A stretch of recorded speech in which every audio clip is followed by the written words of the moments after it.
Gledate Gorenjska poročila na GIF TV. Prepustite se barvitosti adventnih luči, vonju vroče čokolade, kuhanega vina in slastnih palačink. Prisluhnite božičnim pesmim in obiščite Škofjo Loko. V letošnjem letu je podoba Škofje Loke zaradi gradbenih del malce drugačna. Zato letošnji božični sejmi, na katerih se predstavljajo različni rokodelci, ustvarjalci in umetniki škofjeloškega in širše, potekajo drugje. Pestri dnevi se obetajo tudi v Škofji Loki. Kaj se bo dogajalo na Loka v snegu festivalu? Loka v snegu se v resnici že začela, in sicer 29. novembra s prižigom prazničnih luči.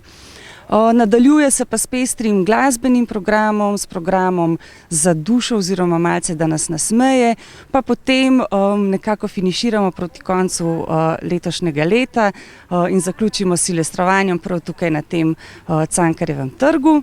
Sicer pa vabimo na številne delavnice, na programe za otroke, tudi na glasbene dogodke. Mogoče, če izpostavimo, v Škofjo Loko pride Miha Šalehar s svojo monokomedijo Notranji pir, stand-up bomo imeli v Loškem pubu, Disko Loka, taka značilna glasbena prireditev za Škofjo Loko, in pa seveda potem ob koncu leta 30. decembra pop dizajni in pa silvestrovanje z Džinom in njegovo skupino.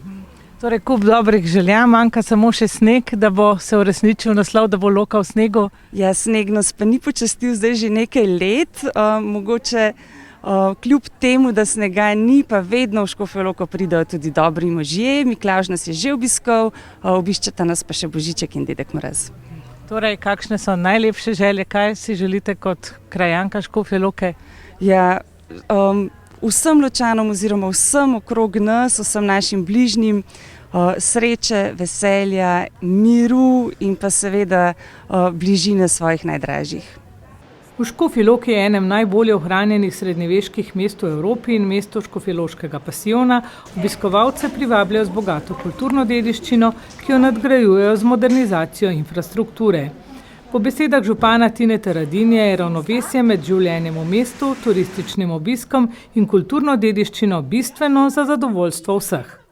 Zelo lepo dobrodošli v Škofji Loki, v mestu, v katerem se trudimo, da je dediščina del naše identitete. In v prostorih Združenja zgodovinskih mest in šole prenove se to najbolj kaže. Kaže se v samem prostoru, v tleh, v stropu, v stenah, kamorkoli pogledate. V našem mestu, preko katerega ste se morali prebiti, pa želimo kulturno dediščino modernizirati z infrastrukturo, ki bo omogočala življenje vsem stanovalkam, stanovalcem, ki živijo na mestnem trgu, delo, pogoje za življenje, neko moderno mesto v starih hišah. Tako se trudimo, da imamo čim več dogodkov, vsebin, lokalov in življenja na mestnem trgu. Vsega ne prenavljamo za naše obiskovalke in obiskovalce v prvi vrsti, ampak najprej za tiste, ki živijo, potem pa da pokažemo, kako se fino in lepo živi v Škofji Loki.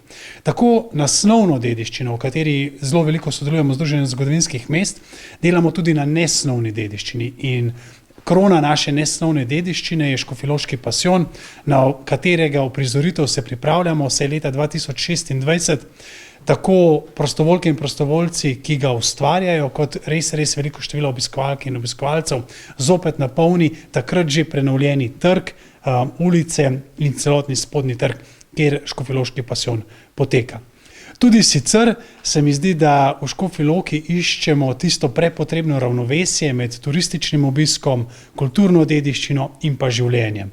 In se mi zdi, da tako manjše mesto s takim pritokom obiskovalk in obiskovalcev to še lahko zagotavlja in da se s tem kar dobro spopadamo. Mislim predvsem, da če bomo znali graditi na tem, kaj je staro mestno jedro bilo, na kakšen način je dihalo in živelo, potem bo to lahko še naprej biser za vse, ki ga tudi obiskujejo. O prihajajočih praznikih želim predvsem veliko topline in miru, da si skupaj s svojimi najbližjimi zaplešemo v ta res čaroben čas. Če ga boste del preživeli v Škofji Loki, še toliko lepše. Vse najboljše v novem letu.